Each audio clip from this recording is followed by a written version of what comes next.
ফাঁসি দেওয়ার রূপরামগঞ্জ বিজেপি বিধায়কের গ্রাম, সেখানে জলের কষ্ট, পড়ুয়াদের তেষ্টা মেটে টিউবওয়েল এবং কুয়োর জল খেয়ে। অভিযোগ, বিজেপি বিধায়ককে জানানো হয়েছে কিন্তু কোনো লাভ হয়নি।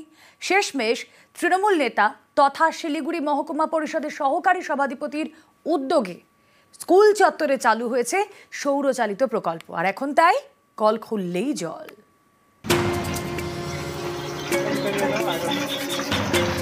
শিলিগুড়ির ফাঁসি দেওয়া এখানকার রূপরামগঞ্জ গ্রামে বিজেপি বিধায়ক দুর্গা মুর্মুর ভিটে বাড়ি।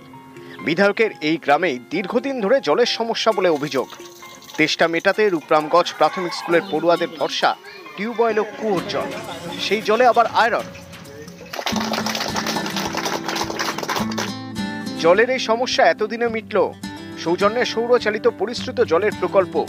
সোমবার এর উদ্বোধন করে স্কুলেরই এক ছোট্ট পড়ুয়া। গ্রামের এই প্রাথমিক স্কুলে এখন কল খুললেই জল। স্থানীয়দের অভিযোগ, বিজেপি বিধায়ককে বারবার বলেও লাভ হয়নি।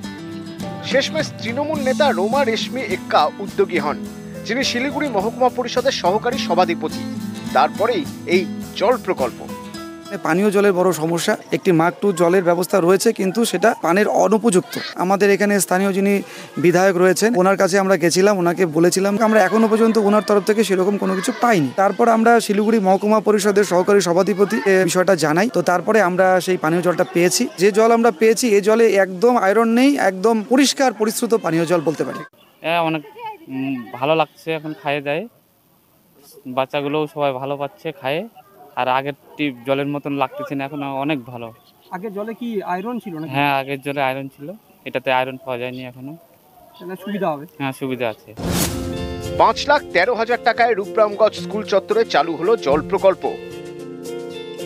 স্কুলের স্বার্থে এবং জনগণের স্বার্থে এই জায়গাটা আমরা ভিজিট করে গেলাম, দেখলাম সত্যি খুব প্রয়োজনীয় পানীয় জল, বিশুদ্ধ জল। তো যাই হোক, আমরা দিতে পেরেছি মহকুমা পরিষদ থেকে। কিন্তু আমার মনে হয় যেহেতু পাশেই আছেন আমাদের এমএলএ সাহেব, উনার এইটা নজর দেওয়া উচিত ছিল।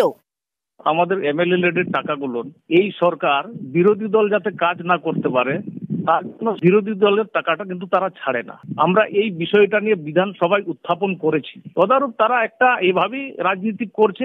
আমরা এই নিয়ে বৃহত্তর আন্দোলনে নামবো, কেন আমাদেরকে কাজ করতে দেওয়া হয়।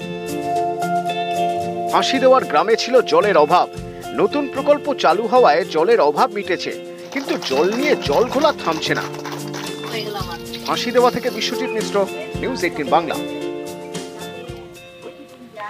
গত বছর বর্ষায় রূপনারায়ণের মাটির বাঁধ ভেঙে বিপত্তি, আর এবার সেখানেই তৈরি হচ্ছে পাঁকা বাঁধ। খানাকুলের ধান্য ঘেরিতে জোর কদমে কাজ শুরু।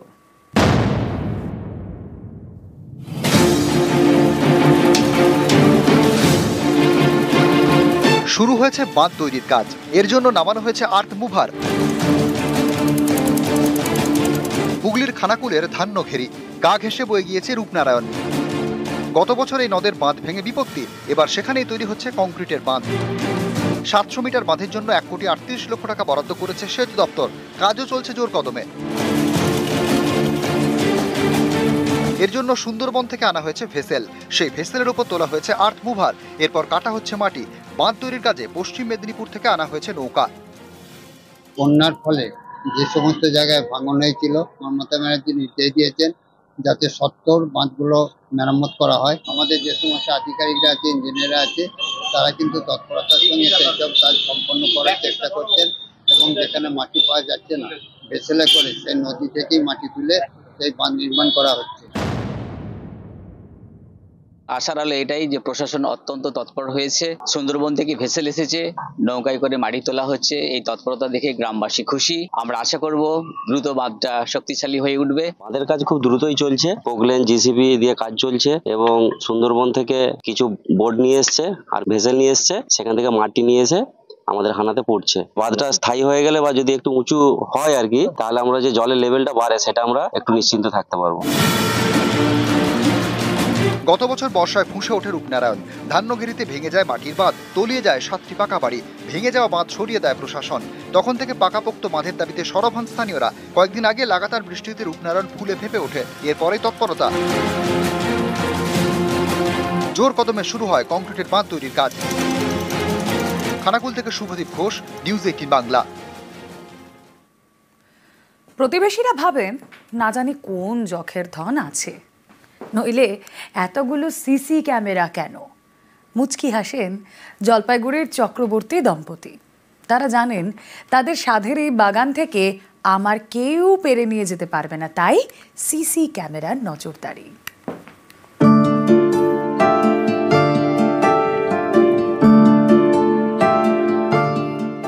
জলপাইগুড়ির অরবিন্দ গ্রাম পঞ্চায়েতের এই বাড়ি বিজিত আর অঙ্কিতার।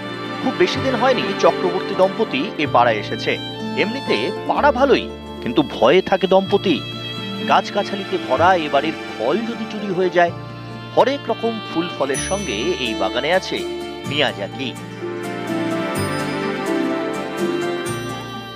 এই যে এই গাছটা, এটা মিয়াজাকি আমের গাছ। জাপানি আমের দাম নাকি কেজি প্রতি প্রায় 1.5 থেকে 2 লক্ষ টাকা। অন্য একটা গাছের আম নাকি আগে একবার চুরি হয়েছিল, তা নিয়ে কান্নাকাটি, মন খারাপ, ভয় যদি মিয়াজাকি চুরি হয়।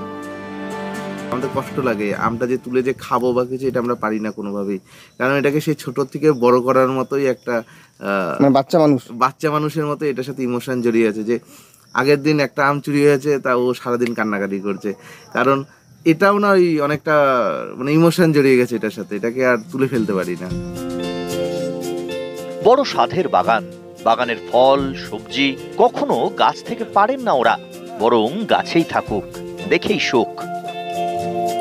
সবজি গাছে সবজি হলে বা কিছু হলে আমি তুলতে পারি না, মানে আমি তুলি না সেটা, মানে সেটা ওখানেই থাকে বা দেখে আমার দেখেই শান্তি। খুব খারাপ লাগে, মানে ওই জিনিসটা না মানে প্রচন্ড কষ্টে। যখন একটু বড় হলো, একটু ফুল দিল বা ফল দিল, তারপরে যখন সেটা চুরি হয়ে যাচ্ছে বা কিছু হয়ে যাচ্ছে, আনছে কি না এটা নেওয়া যাচ্ছে না, মানে এটার জন্য একটু সিসিটিভি দরকার আর কি, মানে অ্যাটলিস্ট বোঝা তো যাবে যে কি হচ্ছে। এবার আর চোর বাবাজি পার পাবেন না, পুরো বাড়ি মুড়ে ফেলা হয়েছে ক্লোজ সার্কিট ক্যামেরায়। শুধু মিয়াজাকি আম গাছের দিকেই তাক করা আছে 4-4টে ক্যামেরা। পাড়া প্রতিবেশী বা পঞ্চায়েত প্রধান বলছেন, ভালোই তো, কেউ যদি নিরাপত্তার কথা ভেবে সিসি ক্যাম লাগান তা মন্দ কি? এখন তো সবকিছুরই সিকিউরিটি লাগছে, আম হোক, বাড়ি হোক, ঘর হোক, যা কিছুই। রাস্তাঘাট যেখানে সিসিটিভি ক্যামেরা বসানো কোনো খারাপ নেই। সিসিটিভি ক্যামেরা বসিয়েছে, সে এত দামি আম আছে।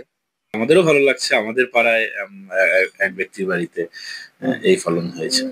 সিসিটিভি তো বাড়ির আশেপাশে লাগানোই আছে, তো ভালো। এমনি সিসিটিভি কোনো ইস্যু না, মানে এলাকায়, আমাদের এলাকায় যেরকম ব্যাপার আছে, ও কেউ কোনো সময় হাত দেবে না, নিশ্চিত। দামি আম বেচে পয়সা পাওয়ার কথা ভাবেন না চক্রবর্তী দম্পতি। ওরা চায় অপত্য স্নেহে বড় করে তোলা গাছের ফল ফুল যেন গাছেই থাকে, কেউ চুরি না করে, এই চিন্তায় সিসি ক্যামেরায় চোখ। নজরদারিতেই তরতরিয়ে বাড়ছে চক্রবর্তীদের বাগানের ভিআইপি আম গাছ। নিউজ 18 বাংলা।